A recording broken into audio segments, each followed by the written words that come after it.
নমস্কাৰ, মই মন্মী দেৱী। আজি আজি উচ্চতৰ মাধ্যমিক চূড়ান্ত পৰীক্ষাৰ যি ফলাফল তাত মই সুখ্যাতিৰে উত্তীৰ্ণ হৈছোঁ, তাৰ বাবে মই খুবেই আনন্দিত।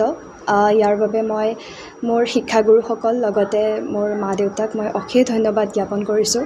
তেওঁলোকে যথেষ্ট কষ্ট কৰিছে মোৰ বাবে আৰু ভৱিষ্যতেও যাতে তেওঁলোকে মোক এনেদৰে সহায় কৰি যায় তাৰ বাবে মই তেওঁলোকৰ ওচৰত সদায় কৃতজ্ঞতা। আৰু ইয়াকে ক'ব বিচাৰিছোঁ। হয়, মই বিজ্ঞান শাখাৰ। মোৰ পাৰ্চেণ্টেজ 81 আছিলে, হৈছে আজি 81 হৈছে।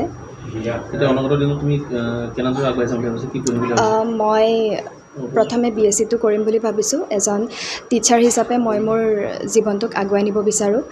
তাৰ বাবে সকলোৰে আশীৰ্বাদ পাবৰ বাবে মই অনুৰোধ জনাইছোঁ। ভাল লাগিছে, তাই যথেষ্ট কষ্ট কৰিছে। তাই আজি কষ্টৰ ফল আজি তাই পাইছে। গতিকে যথেষ্ট গোটেই বছৰেই তাই বহুত কষ্ট কৰিছে। কোনো টিউশ্যন নোহোৱাকৈ তাই নিজৰ ব্ৰেইনৰে পঢ়িছে। গতিকে তাত আমি যথেষ্ট সুখী মাক দেউতাক হিচাপে। টিউশ্যন নাছিলে তাইৰ। তাইক সুধিছিলোঁ, কিন্তু তাই ক'লে হ'ব মা, মই টিউশ্যন নোহোৱাকৈ পঢ়িম বুলি ক'লে।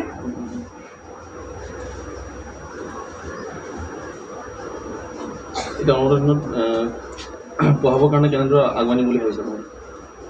তাই আজিৰ তাৰিখলৈকে তাই কোনো আমাক একো কোৱা নাছিলে। কৈছে যে মা পাৰ্চেণ্টেজটো চাই লওঁ, তাৰপিছত তোমালোকক জনাম মই কি পঢ়িম। কিন্তু এতিয়া আলোচনা কৰিম আৰু লাহে লাহে।